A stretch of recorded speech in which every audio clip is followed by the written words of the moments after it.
So now we're going to transition into talking about the Mystical Archive. And this is, I gotta say, CGB, this is quite something.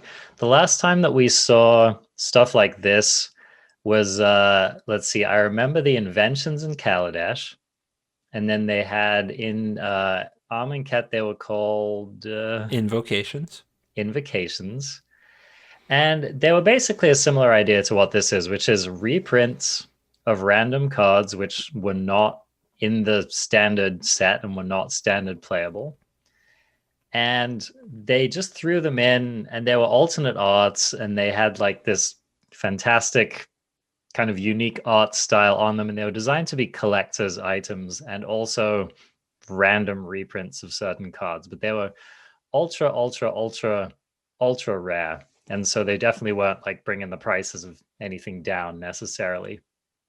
So my understanding of these cards is that, are we getting one of these in every pack? I believe that is absolutely true. Which is kind of rad. So in addition to just getting our regular like rare or mythic card, we're also getting one of these as well. As I understand it, yes. Okay, so that's just kind of gangbusters. Yeah, right there, it's very different immediately. Yeah. I mean, that is adding a substantial amount of value to a pack because some of these cards are like real cards, man. These are the kind of cards that people go out of their way to buy and play in many, many formats. So I think this is quite a substantial boost to just like the average value of a pet. Like if I was buying in paper, I'd be very excited about this. But even from an arena standpoint, for those of you who play historic, so now we get into the next part of it. Most, but not all of these cards are playable in historic. Yep. So some of them are reprints of cards that are already in historic, but a lot of them are not already in historic. And I mean, I have to say that like reading through these, it's like historic anthologies 4 through 6 or something. Like this is filling in a lot of kind of bad will, shall we say, from some of the mediocre previous anthologies. Probably better than some anthologies on their own, yes. Yes, absolutely. Yep. So that's what I'm starting with. Now, there are some gaps that haven't been quite filled in. What am I missing here, Kovac Blue? 6 of them, I think, either 6 or 7 are banned in historic. Right. So that's interesting right away. Legal in limited, and they are legal in historic, but they are not legal in standard unless they were otherwise printed there. And there's one in every pack. I think that covers most of it. There are Japanese alternate arts of these special alternate arts, which exist in Japanese boosters, but I believe you can also get from American collector boosters. Might be wrong about that too. A lot of details. This is a pretty new and bizarre thing. They are all instants and sorceries. So it's very interesting that they have this Magecraft mechanic that they're pushing for limited, right? It looks so far like a limited mechanic. And then they add these instants or sorceries to every pack. Every single pack will have an instant or sorcery. That's a big deal right there. And they're like these really powerful ones. So like they added a whole different dimension to limited, and they might add a whole different dimension to historic without touching standard in a new set. It's kind of bizarre. It really is. So tell me about the rarity thing, because I actually don't really understand what's going on there. Oh, yeah. If the card is a common, it is currently legal in standard. Now, that's because it was printed in standard in a different set. Like, I don't believe that they're taking any commons and adding a new card to standard through that spot. I don't think so. So if it's common, you know it's a standard legal card. Or uncommon, I guess? Yeah, that's silver. Never mind. So there are no commons. It starts at uncommon. I see. Okay. So silver is standard. So the standard silver legal. ones are standard legal. The gold ones are historic. Historic legal. Got it. Unless they're on that ban list. And the mythics are historic legal unless they're on that ban list. Oh, okay. Got it. I thought that the mythics were going to be banned from historic, but they might be. I don't think so, though. I think there's at least one mythic that's going to be legal that I can think of off the top of my head. Nice. Okay. So that's a nice little primer on the whole thing. Why don't we get into it here. So, yeah, sounds good. We talked about Demonic Tutor Opt and Swords to Plowshares on a previous podcast. Yes. I just want to update that rather than go over the cards themselves, unless you want to talk. Maybe you have something to say about how they'll work with some cards we've seen. But Demonic Tutor is banned. That one is a banned card. Isn't Swords to Plowshares as well? Swords to Plowshares is also a banned card. So those are two of the, I think it's 6 that are banned. So, yeah, taste it, black and white mages. Yep. Although, honestly, people playing those cards in Historic are doing just fine. Thank you very much. Okay, so the first card we're going to talk about here is Whirlwind Denial. Now, of course, this is in Standard already, and not much more to say on it, other than that this is a pretty sweet art. It is a nice art. Raiden. It's like Raiden from Mortal Kombat art. Dude, nice. Yeah. I'm all about that Raiden life. If you ever visited my stream, you will know that it is basically Raiden themed. So yeah. Anyway, card doesn't really see play though, but still, whatever. This next card though, I don't know. Channel. I mean, unfortunately, this is probably banned in Historic, right? This is banned. This is a banned card. And if you've never seen this card, did I tell this story last week on the podcast? Yes, you did. Yes, you did. Yep. But yeah, just tell the peeps again what this card does. Green sorcery until end of turn. Anytime you could activate a mana ability, you may pay 1 life. If you do, add colorless. God, that is not how it was worded back in the day. No. They actually made a card text shorter. Can you believe it? Anyway, amazing.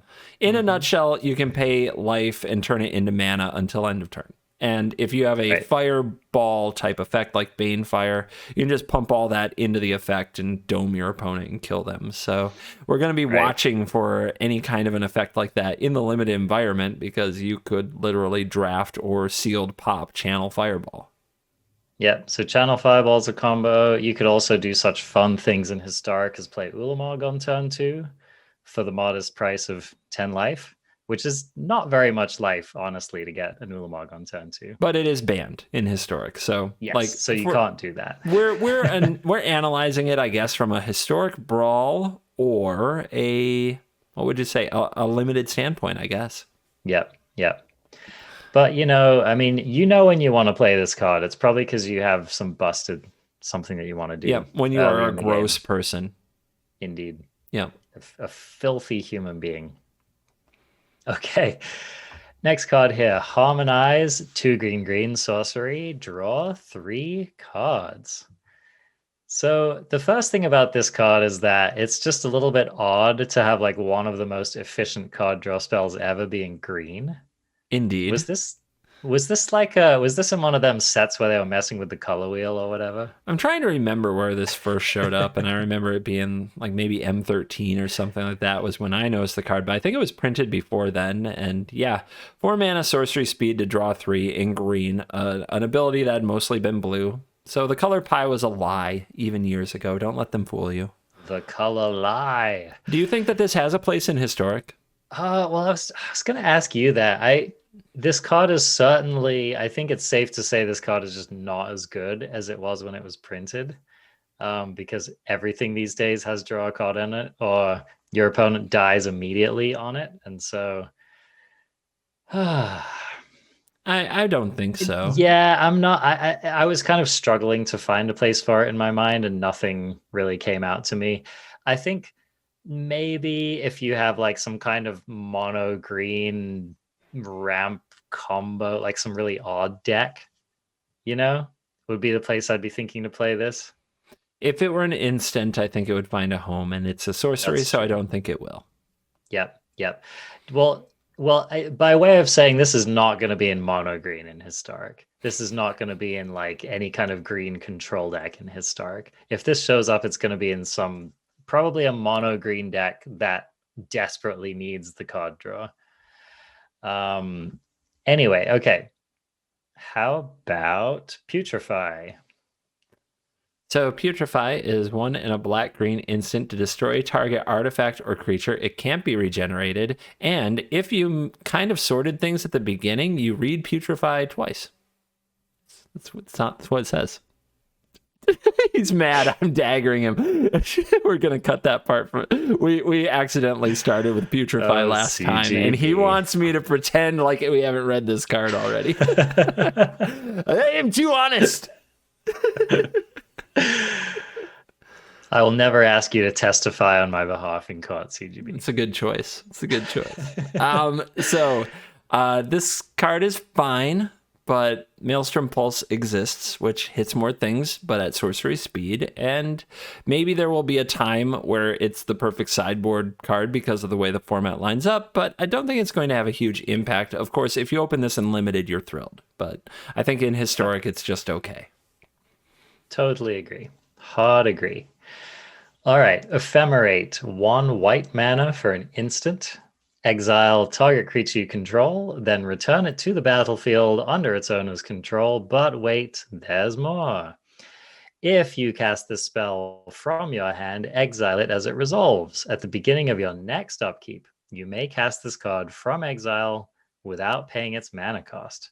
What a weird card, CGB. Have you played with this card in any format? I've never played with Ephemerate before. I have played with Rebound, which is the ability there, and this is the first Rebound card coming to Arena, I believe. So basically, yeah, you play it once, and then you get a free redo of it, a free copy of it at the beginning of your next turn, which, remember, all those Magecraft spells, they do say copy as well. Whenever you copy a spell, I mean, is that what this is? So no, you cast the spell. It's not clear to me. Don't you not get it when it resolves? Don't you not get it when it resolves? No, you do. You do. Okay, because when I read this, if you cast the spell from your hand, exile it as it resolves. Yep.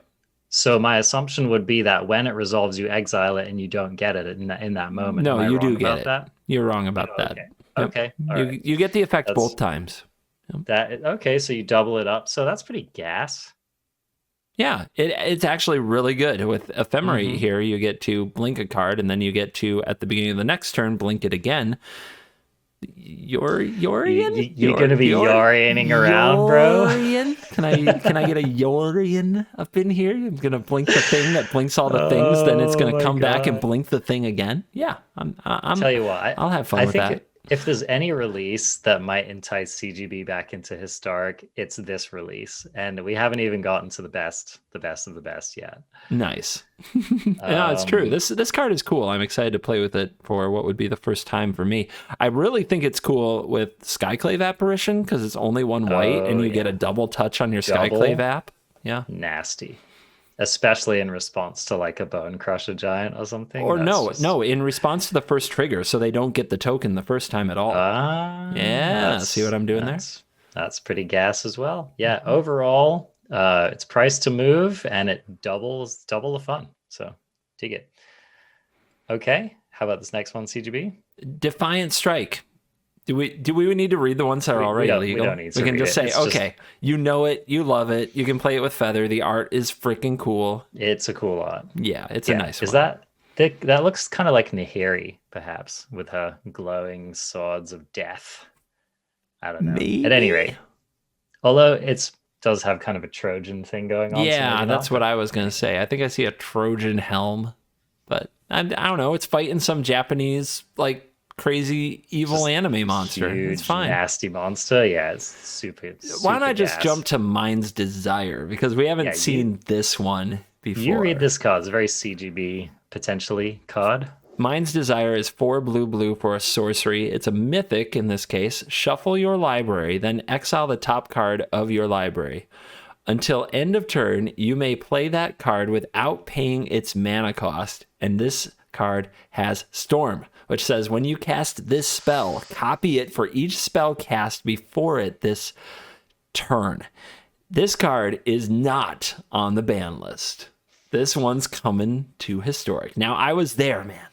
I was there when we would cast Mind's Desire on like turn 2 or 3 after casting like 50 other spells that drew cards and untapped lands and made more mana and drew more cards and fidgeted all over the place. And we just, here's our whole deck. It's on the battlefield. I was there. I remember it. Is it coming back? Are we doing that in historic? I mean, we're missing the various pieces to make that all come together, but the card is undeniably powerful. This is the kind of card that people still regularly storm off with in, like, Vintage Cube or whatever. Somewhere in these locked halls in high ivory towers that the mere plebs can't get into. These like decks Yeah. that are like $20,000 at stake when they are shuffled. Those people are minds desiring. Yeah, so we don't have like various broken cards that people combo with this, like, oh, I don't know, Black Lotus or Lion's Eye Diamond being a couple of examples of cards that we definitely don't have in Historic.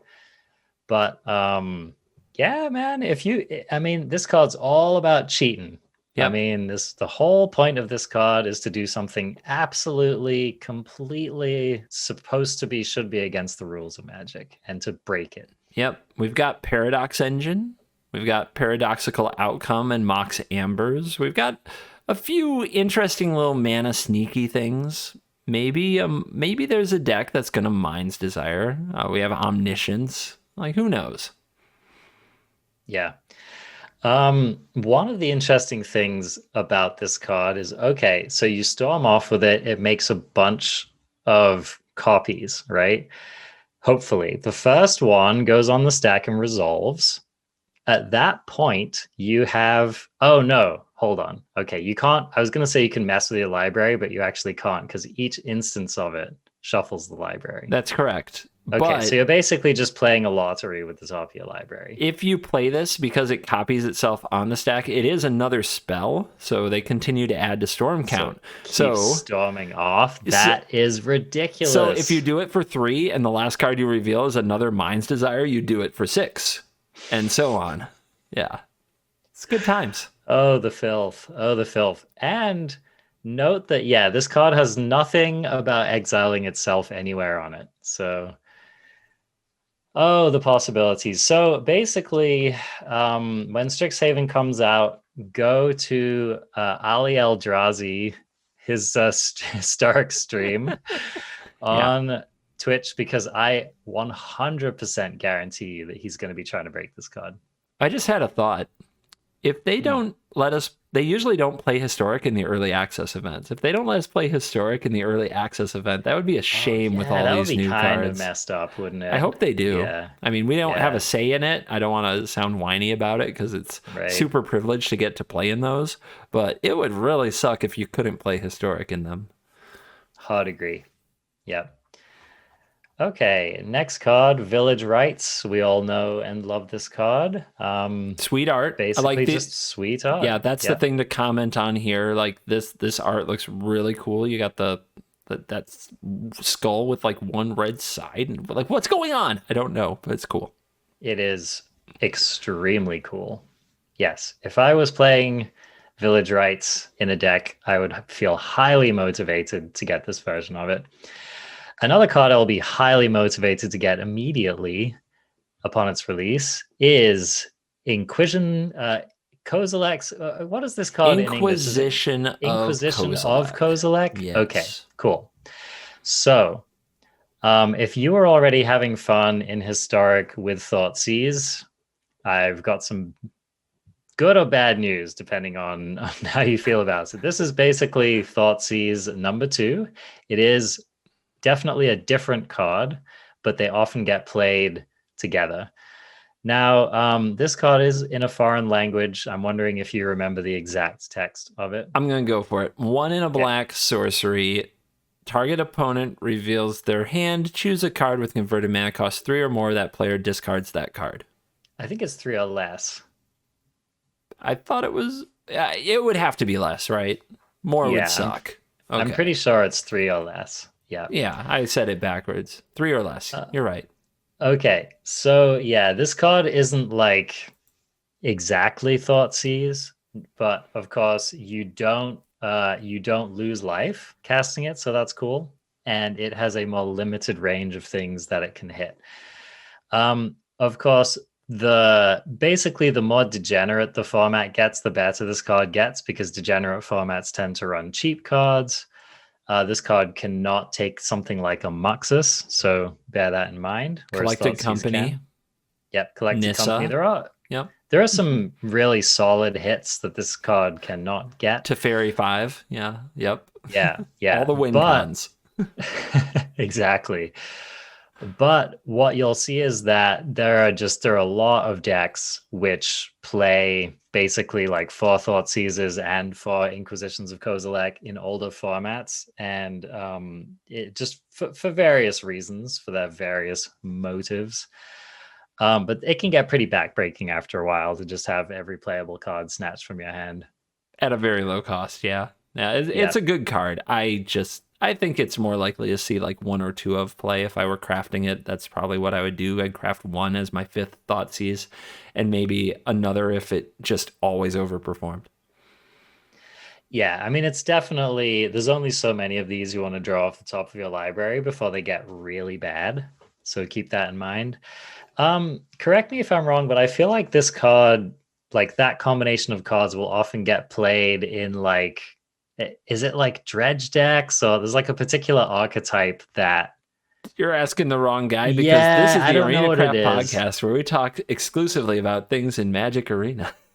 Basically, there's kind of like this kind of an archetypal shell that you'll see in some older formats, which runs the 2 cards along with a number of other things. It just kind of hit me. Is it 8 rack?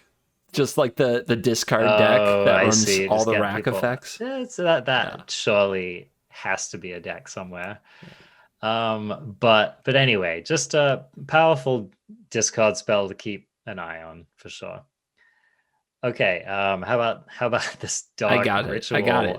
Have you ever heard of this card, Kovac? I have heard of Dark Ritual. Another one from my past that I cast many times. 1 in a black instant. Add 3 black mana to your mana pool. There was a time where this was just fine. This was legal and standard a lot longer than I think it should have been. Dude, like we were just throwing these around, man. These were like, like every Magic player had random Dark Rituals lying around. Now it's time to go back to that. Historic is going to be the format where every single player is going to have like all these Dark Rituals to just throw around, right? Unfortunately, this is one of the banned cards. It's banned. Unfortunately, honestly, this card should not be legal in Historic. Anyone who thinks it should is a fool. Banned card alert. Bummer. This card is not okay. All right. Any card which at instant speed takes 1 mana and turns it into 3 is just messed up. It is, for the record. Yes. So yeah, but sweet art for sure. Good card to own. I wonder if it's banned in Commander. Yeah, that's a Probably good question. Not. I'm gonna check. This is the kind of card it's that's like legal in Commander. Oh, it's on, baby. It's also legal in Pauper. Okay. Yeah. Legal in Pauper. Yeah. Wow. Get on it. That must be a thing. You get to play that 2/2 zombie for 3 on turn 1. Like, get it. Let's go. Doing it. Frickin' doing it. All right. How about Weather the Storm, CGB? 1 in a green instant. You gain 3 life. It has Storm. It has Storm. That's it. That's the card. Okay. Now, I know that this has also been part of some combos. I don't really know what it is. Anyone who wants to gain an insane amount of life might choose to play this card. I've seen this card, and it has been played in the Storm decks that you've seen around Modern and Legacy, like the combo decks, in spots where you probably can't combo off, but you need to buy time to combo off, like when facing Burn, where it's just like an I win card, but it's cheaper and easier to assemble than your actual I win card. So that's it. It's another combo card that, I don't know, somebody's going to play this with Veto, and they're going to like think they're the smartest alive, and that's fine. There you go. Basically, people, this is what you need to know about the Storm mechanic. It's designed to be broken. Mm-hmm. So when you put a Storm card in your deck, it's because you're planning to cast roughly 1 million spells on the same turn and then have this cascading effect of value and destruction. So don't even remotely consider putting any of these Storm cards in your deck unless that's the plan, is to have a big turn and do something kind of stupid. All right. We've got a couple of good old bangers coming up here. One of them is Cultivate.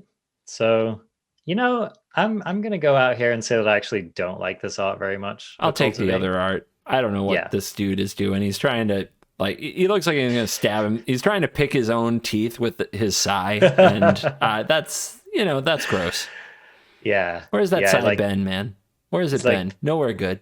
Like picking his teeth and picking fruit at the same time. It's kind of an odd choice. First one I'm gonna pass on right there. Exactly. However, this next one I definitely won't pass on. Growth Spiral has a very sick art. This kind of reminds me of the Emperor's New Groove. Too close, man. Actually, yeah, that's what we're looking at for sure. But anyway, so yeah, Growth Spiral, sweet art. Okay, how about read for us Urza's Rage? This is a 2 and a red for an instant. Kicker, 8 and a red. For a mere 12 mana, you get the bonus mode. Let's just hear what it does. This spell can't be countered, and Urza's Rage deals 3 damage to any target. If this spell was kicked for that mere 12 mana I mentioned, instead it deals 10 damage to that permanent or player, and the damage can't be prevented. Didn't we have a better version of this card in Dominaria? Probably. I mean, obviously it's insane. Fight with Fire? Sure, yeah, Fight with Fire was really good. That was like 9 mana to deal 10 damage and spread it among any number of targets, I think. Yeah, and the front side was cheaper as well, so this is probably worse than that. Yeah, this is definitely... This is a nostalgia play, because the 12 mana thing isn't going to happen too much. Here's all I ask. I don't really care if this gets played a lot or not. I don't think it will. I just ask that if you do kick it, you get a sweet animation for kicking it. Like some of the extreme kicking costs should just come with like an achievement unlocked level of animation. Your Scourge of the Skyclaves should, I don't know, fly right out of the frickin' monitor and give you a kiss for kicking that thing, because it never happens. Hey, we found a channel target. Yes. It can deal 10. Yeah, you can get 10 out of this in channel. That's true. Yep. So there you go. I do kind of love how you can spend 12 mana on this card and not necessarily win. Very. Yeah, you can go 10 to the dome and then be out of gas. It could happen. How about a deck which is all ramp spells, Urza's Rage, and Hidetsugu's first right, or whatever that card is? Yeah. Second right? Yeah, that's great. That one is going to cost you 17 mana, and you burn the face, and if they gain 1 life, you probably lose. It's worth memeing on. All right. Sweet art, though. Okay, Krosan Grip, 2 and a green, instant, split second. Do you want to explain to the children, including myself, because I've never played with these cards before, what split second does? Once upon a time, back in the dawn of Magic the Gathering, there was a class called Interrupt, and it was faster than an instant. Wow. So that's amazing. They got rid of that because it was confusing. And they created Split Second, which kind of brought back briefly the Interrupt style, which does have this helpful reminder text with it, which I think does better explaining it than I even can, which says, as long as the spell is on the stack, players can't cast spells or activate abilities that aren't mana abilities. So when you cast it, like, we're done here. Nothing else can happen while this is on the stack. It's going to resolve. It's going to hit its target. You can't counter it. You can't react to it if you cast it either. The opponent can't react to it. The effect just happens. In this case, the effect is destroy target artifact or enchantment. Okay, and so let me get this clear. Let's say I cast a split second spell. Can anyone else cast a split second spell in response? Or No. Do they have to wait? Okay, so it's just like, boom. It's like the legend rule. It's just the first thing that happens once it's on the stack. That sounds like the old legend rule, but yeah. It's just one of those things where, like, have you noticed how, like, as soon as you have 2 legendaries in play, you have to pick one? Oh, right. You know? And it's like, you can't interact, whatever. Well, it's like, picture how Edgewall Innkeeper triggers the second that the adventure spell hits the stack. In this case, This hits the stack, nothing else happens till this effect resolves. Like, you can't stop it once the mana has been paid. Yeah. Okay, well, It's a cool concept as a mechanic. As far as this particular card goes, good specifically in situations where you want an uncounterable, uninteractable disenchant. Yeah, for sure. Like Split Second, it went during its brief time in constructed like rotating formats, it was heavily played. So adding another mana to a disenchant and making it a Krosan Grip, most people would play Krosan Grip and not disenchant. Mm-hmm. It's just cool, like, for example, if your opponent has an artifact that they were waiting to tap on your turn, and then you just, like, hit it with the Krosan Grip. Oh, God, you're right. So I'm Boom. trying to think, like, what's a good example? What's something that you sacrifice when you target it? Okay, this is not a popular card by any stretch of the imagination, but if your opponent just has, like, a Tormod's Crypt sitting there to hit your graveyard and is waiting just for you to do something, and you cast Krosan Grip, they don't get to sacrifice the Tormod's Crypt. Yeah. Just frickin' take it out. Yeah, just done. Yeah, exactly. Or I don't know, maybe if someone was like relying on counter magic to protect their really important thing, and you're just Shazam, take it out. So yeah, this card has a lot of interesting possibilities. All right, cool. Next we have, okay, this one was a real head scratcher for me, CGB.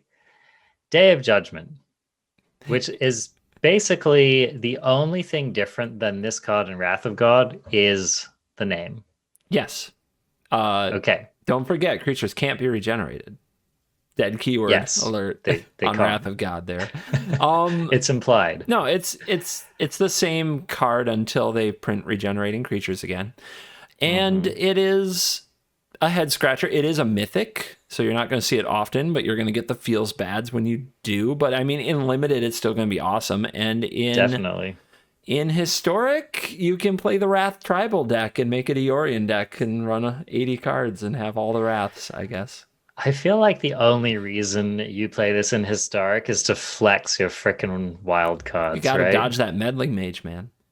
I guess you gotta dodge that necromentia. You know, the unmoored ego was they tried to get you, and you just get them. Diversify your bonds. Yeah, man. Heck Easy. Yeah, that's true. Yeah. No, you're right. Meddling mage. Yeah, all of those kind of effects. Okay, all right.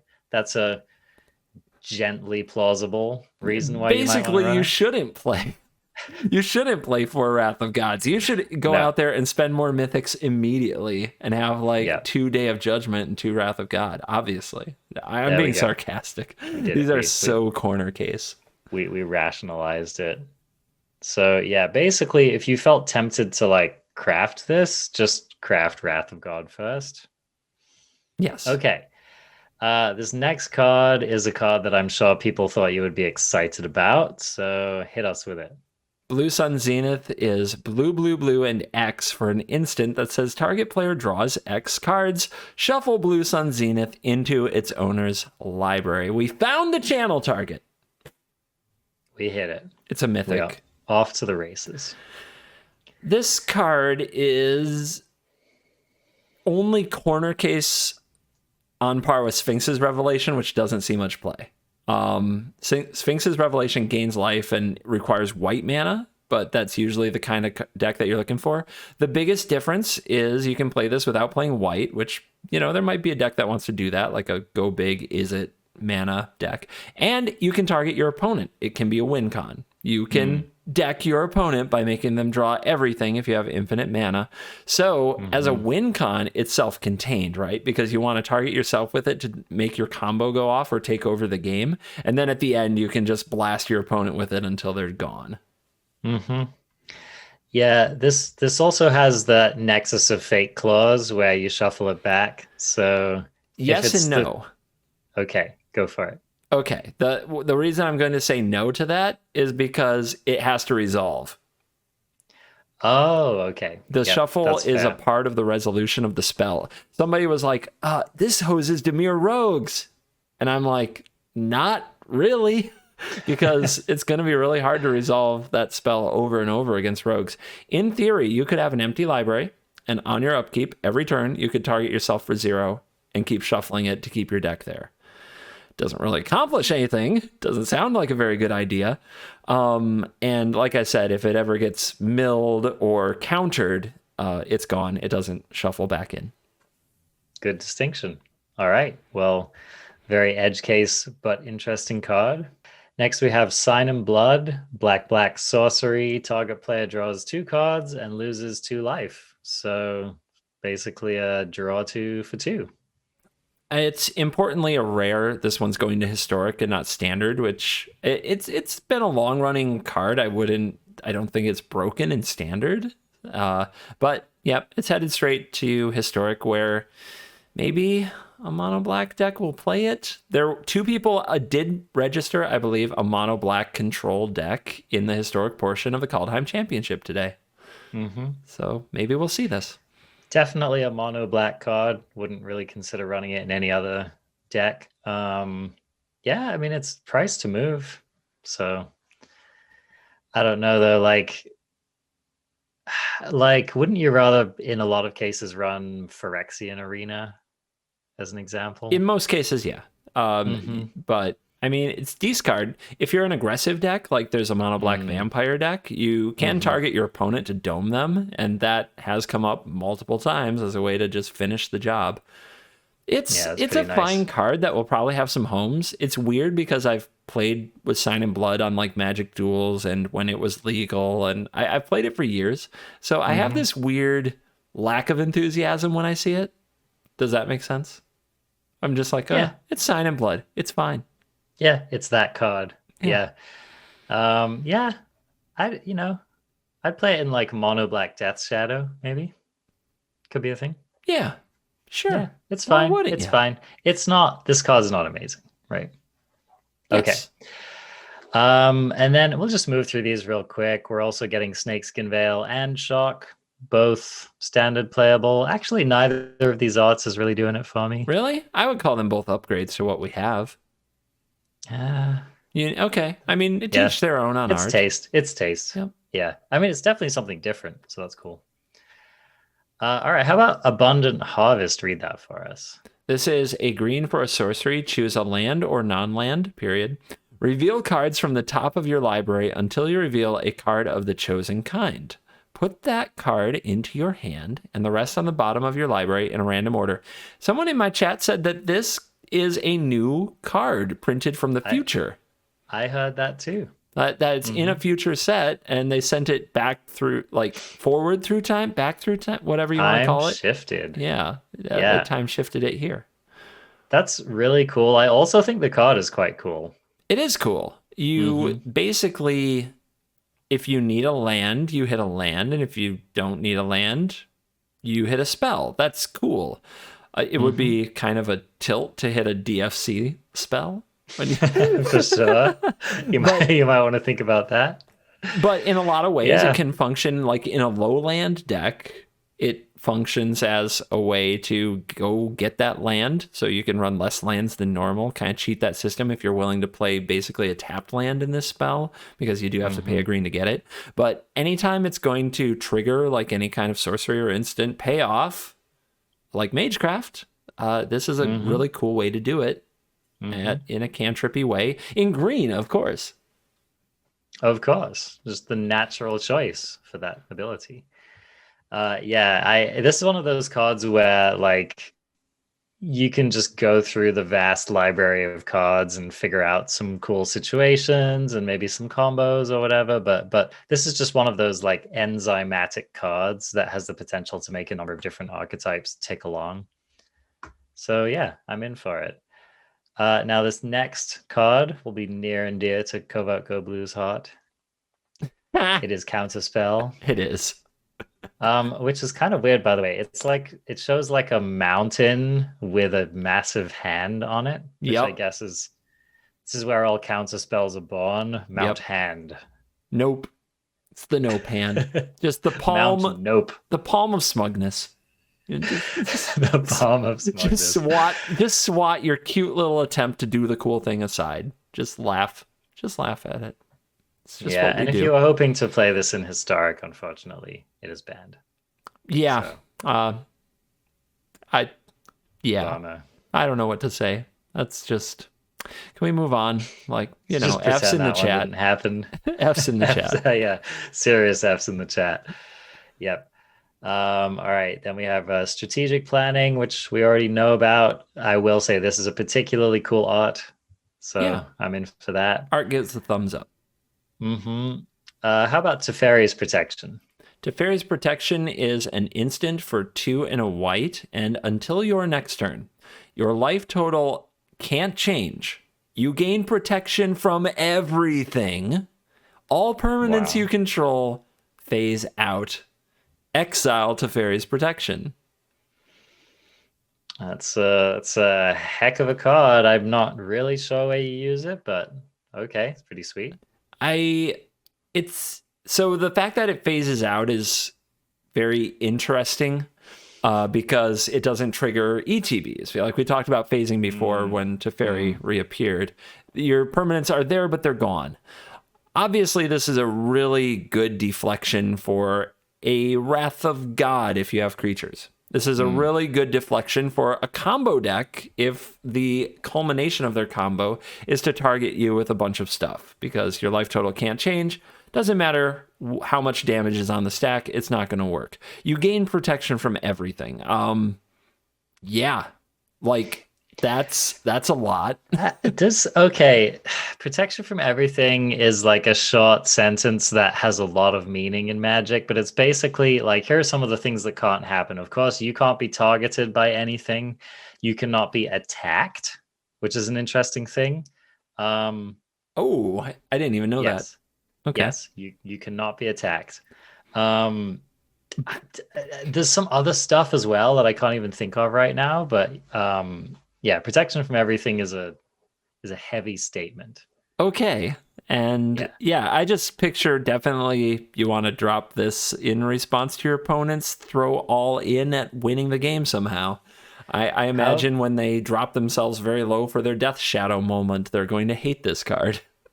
How about with your Fall of the Thran trigger on the stack, you exile all of your lands? Oh God, it does include land.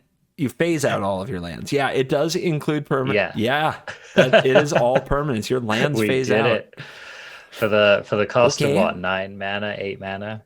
So if you cast like Star of Extinction and cast this, none of your stuff takes damage. Oh man, there's there are people who look at this and they're like, yeah, like that's their thing. You know who you are. Also, there's some like flying crustaceans or something, which is kind of cool in here. They kind of look like alien bugs. He's fighting the TIE fighters. There you go. No big deal. Teferi it's fine. Teferi and his elephant versus the TIE fighters. It all makes sense. It's fine.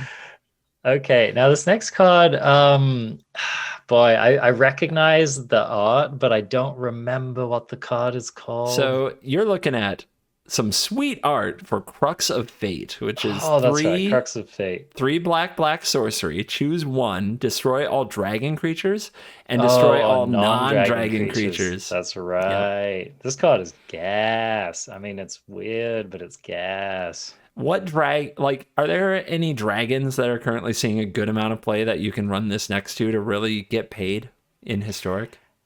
I don't know. You run this in your weird Grixis deck or something. Maybe Goldspan Dragon. You somehow it could play be. this. I mean, it does have to be a dragon tribal. There is such an archetype. We have that 3-mana Sarkhan that's very dragon. Actually, both Sarkhan planeswalkers are very dragon focused. Changelings. You just Maskwood Nexus. Yes. Now you blow up all their creatures and not yours. Combo. We did it. Love it. It's a fine card. It's another Wrath, and it's a black 5-mana destroy most all creatures. So it's a little unique, but I don't see it a lot. You'll know when you want to play this card. Maybe like a good brawl deck for like a dragon commander or something. Okay. All right. Now we have gotten to perhaps the card that I assume that you must be the most excited about coming to this set. Cobalt Go Blue. So I'm going to let you do the honors and explain to the children the marvelous wondery that is Brainstorm. The card that destroyed the internet. 1 blue instant, draw 3 cards, then put 2 cards from your hand on top of your library in any order. A card that is actually restricted in Vintage.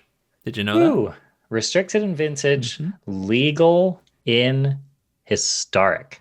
Bingo. How's that, dude? I mean, this, like, honestly, that really surprises me. It's banned in Modern.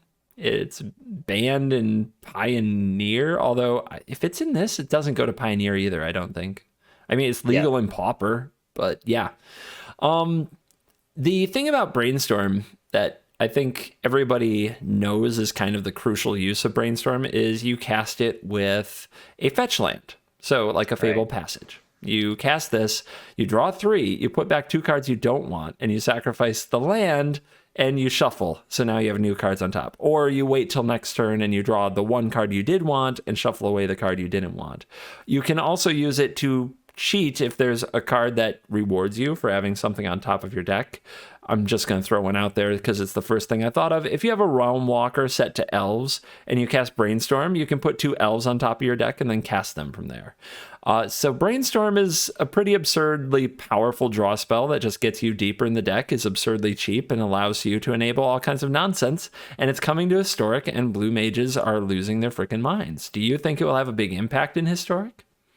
Absolutely, I do. I think if it doesn't, it's only because, like, if you go down the list, a lot of the most competitive decks in Historic just aren't playing blue. So I don't know if Brainstorm in and of itself pulls us into playing blue decks that we otherwise wouldn't have. But I mean, the power level is off the charts with Brainstorm. This is definitely like a Thoughtseize power level of card. This might even be a more powerful card than Thoughtseize. It is cheap.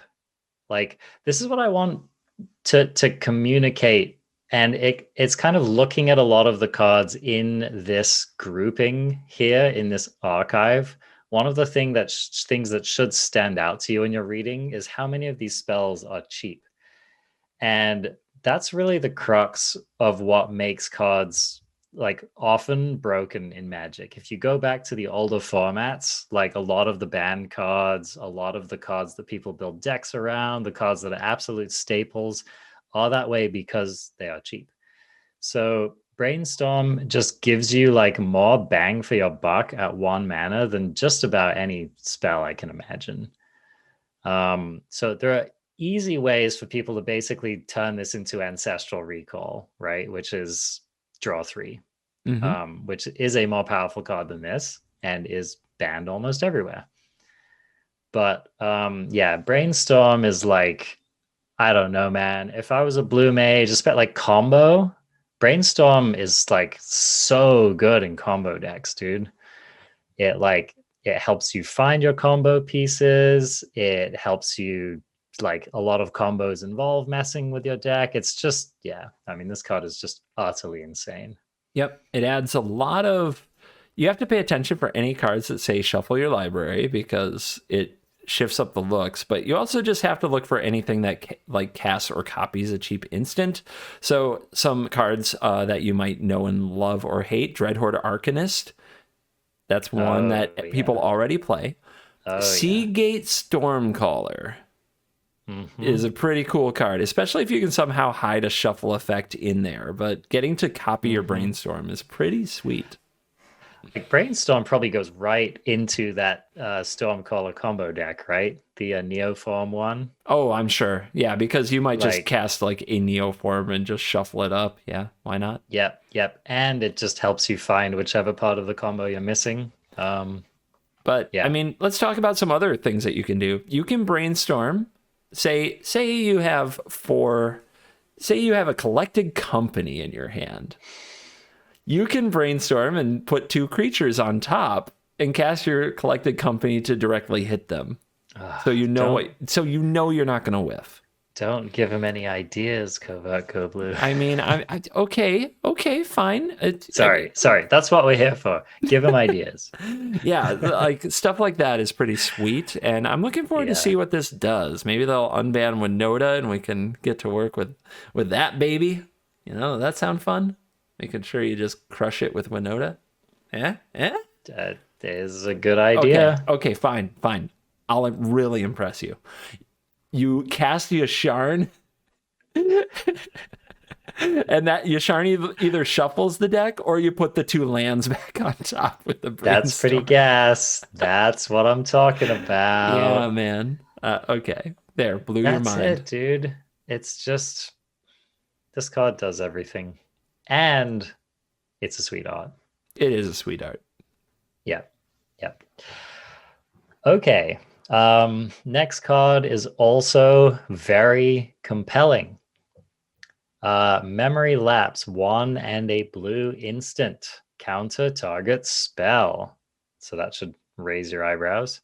If that spell is countered this way, put it on top of its owner's library instead of into that player's graveyard. So remember all of that shuffling we were talking about? I'm just over here raising my eyebrows. Remember, constantly. No one's going to do anything shifty with this. Remember, Field of Ruins stock just went up immeasurably with a card like Memory Lapse in the format. And Brainstorm. Yes. Like that works both ways. Yep. Here's where Memory Lapse is gross.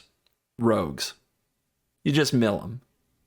There you go. Yup. That's an easy way to do it. Yeah. Mill effects, shuffle effects. Yeah. I mean, it's a counter spell for 1 and a blue, for fluff's sake. I mean, honestly, like, this can just be an Ether Gust, right? Yeah. That isn't color restricted. Yeah. Yeah.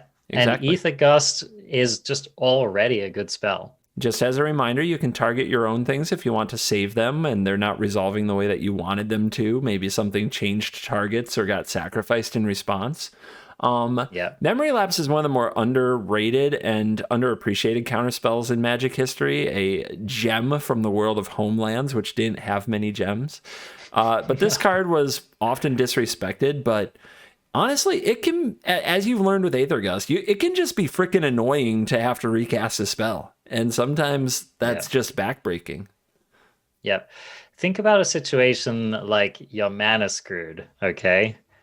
And then you, let's say you're stuck on 2 lands, you miss a land drop, your opponent knows you missed a land drop, and then on turn 3 you play Mind Stone.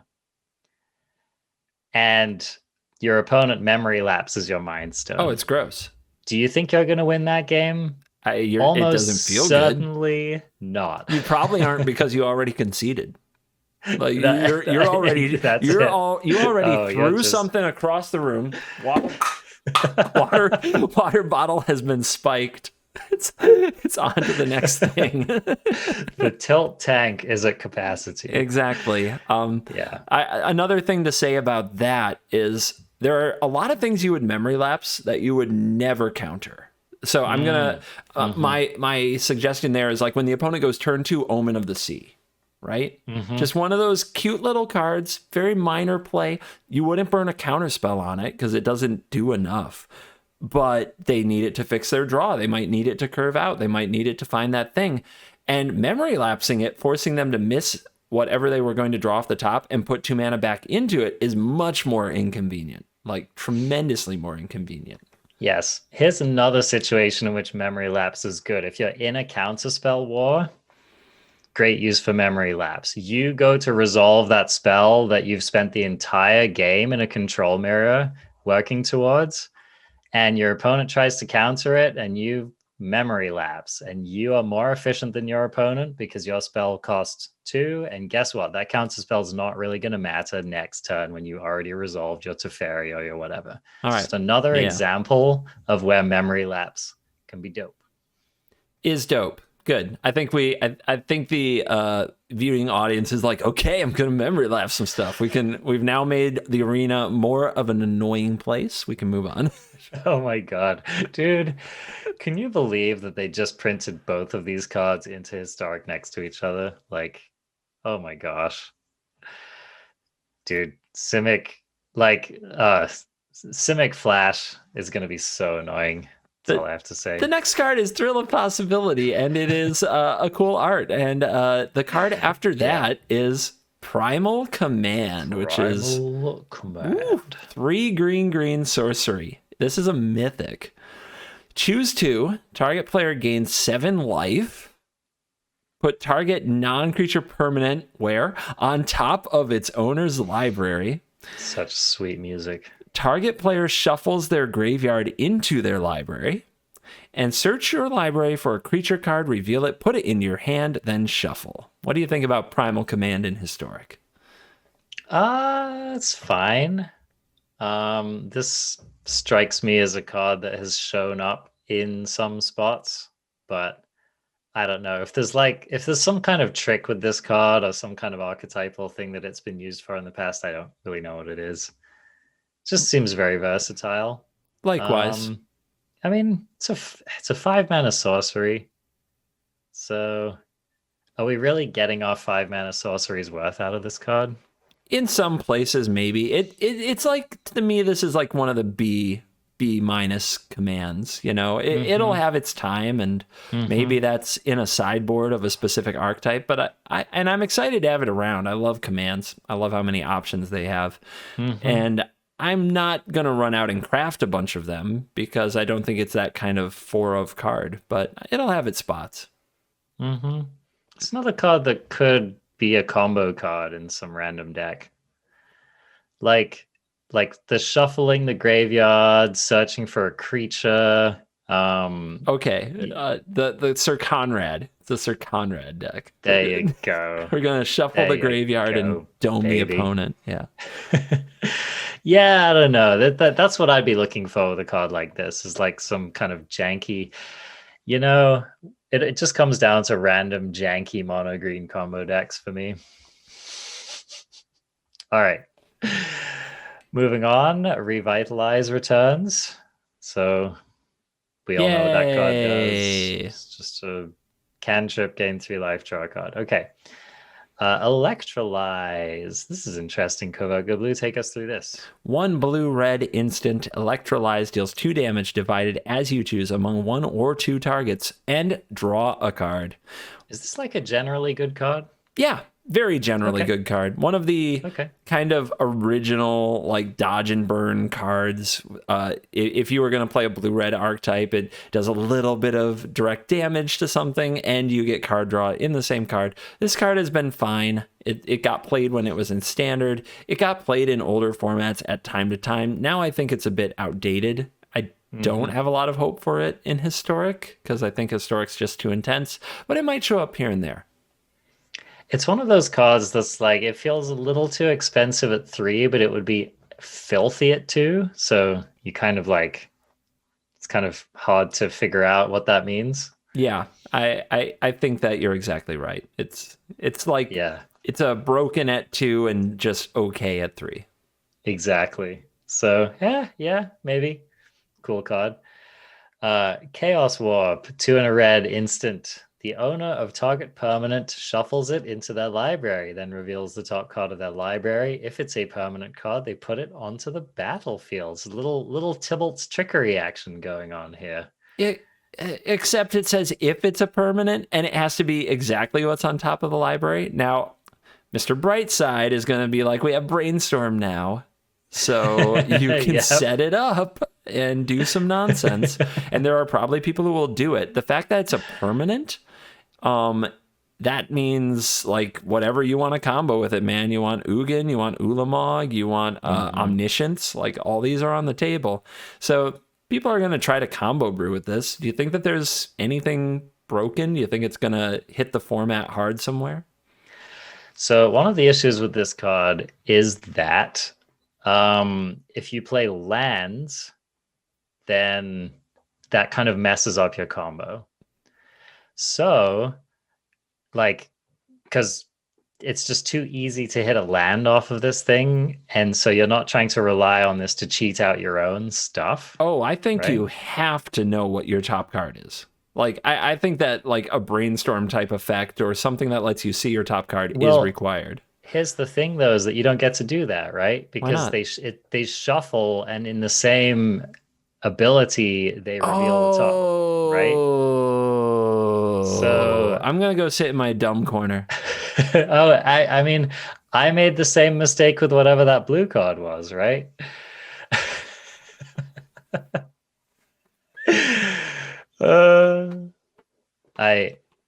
I highly suggest those listening to the podcast to pull this up on YouTube and see. But CGB's out of the frame, so you can't see the dunce cap that he's wearing right now. So here's what I've got for you, Covert Go Blue. Are you ready? Okay. Go. Here's what I've got for you, okay? Okay. It is a deck which is entirely DFCs that are not permanents on the front side, and Ulamogs and Chaos Warps, right? Warps. So what you do is you play your DFCs as lands, and then when you can afford this, you warp one of your lands, and then you shuffle your deck, and the only permanent in the deck is Ulamog. Are there enough spell lands to do that? There might be. Heck yeah. Okay. But they have to produce red mana, so that's the challenge. Isn't trickery better? Turn 2 instead of turn 3 with a small Yeah, fail but this rate? always hits. This always hits. Okay. And you can run cantrips as well. You can just like opts and digging and all that nonsense, right? Okay. Yeah, you get to run spells. Yes. This is I'm going to build this deck. Okay, have fun.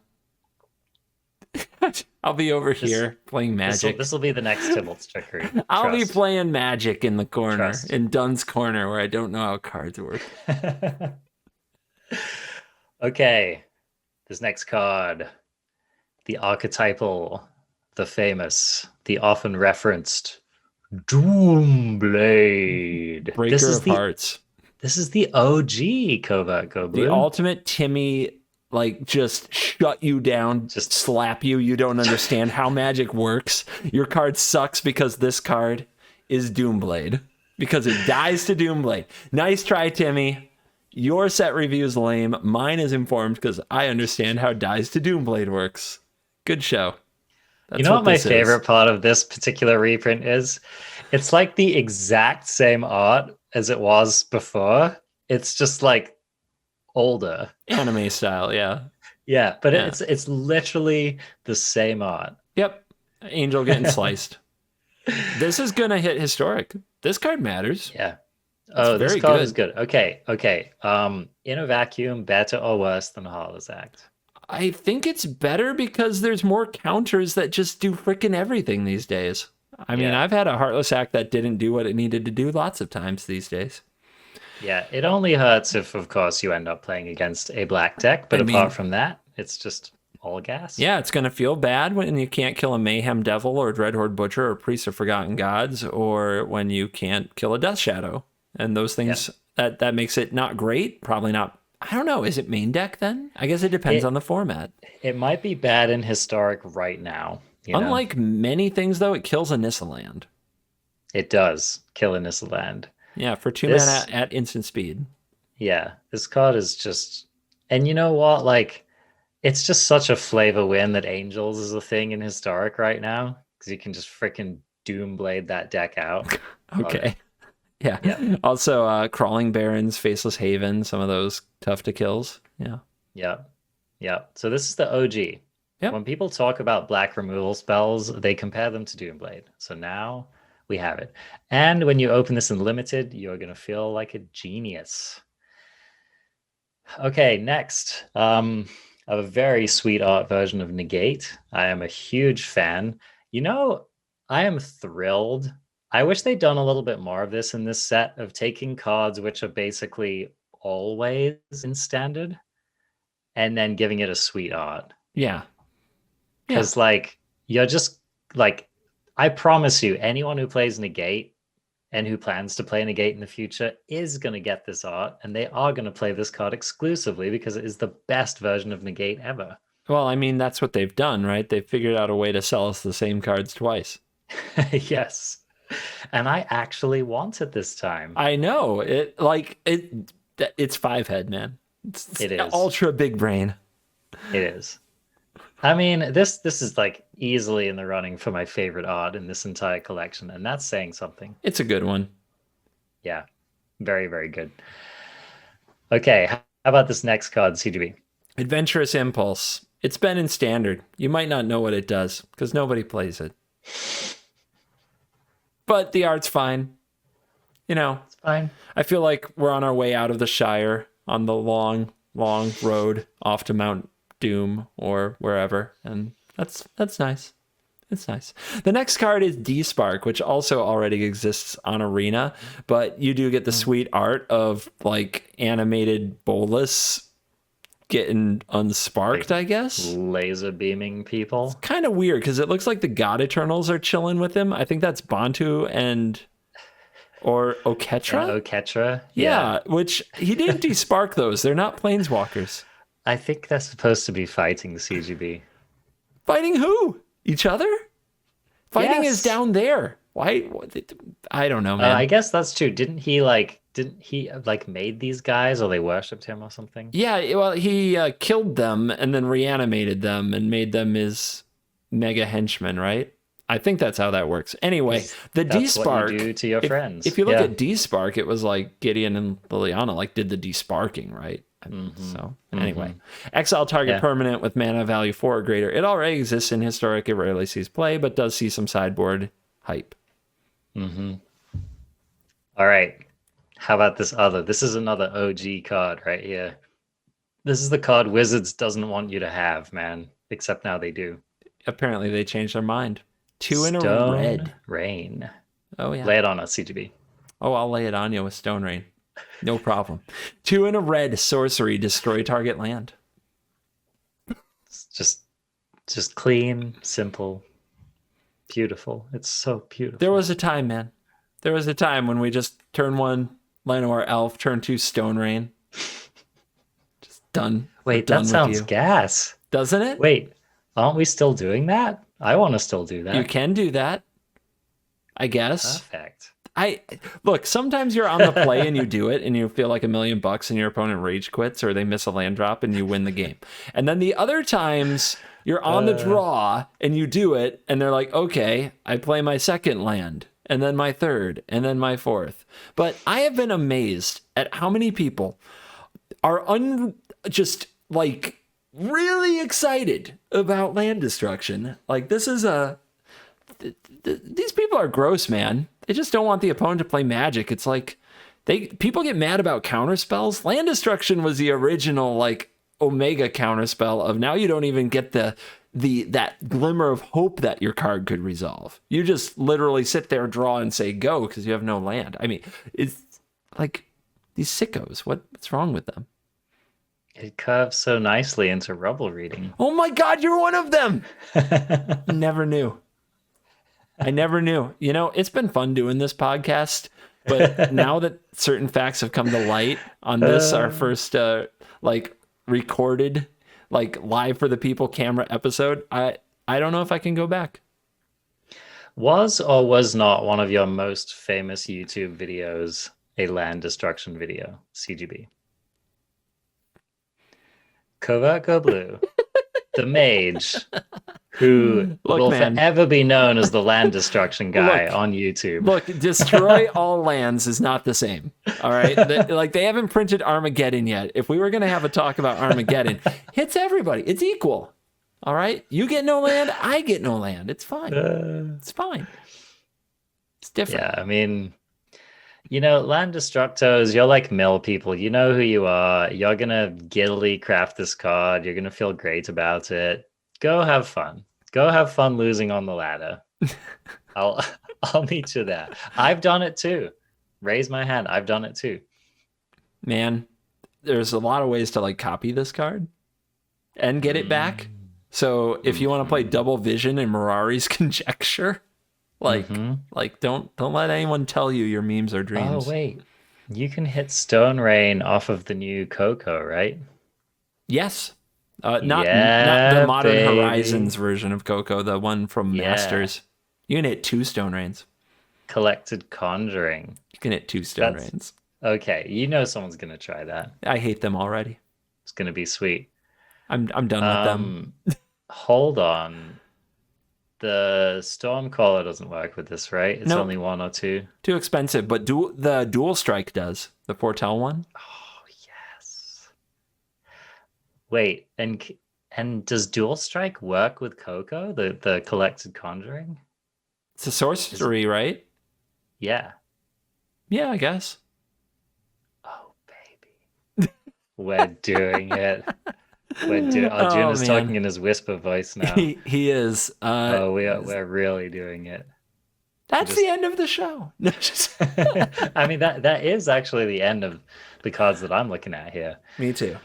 So this is anyway, I don't know. This is very exciting, basically. These cards are definitely gonna shake up Historic.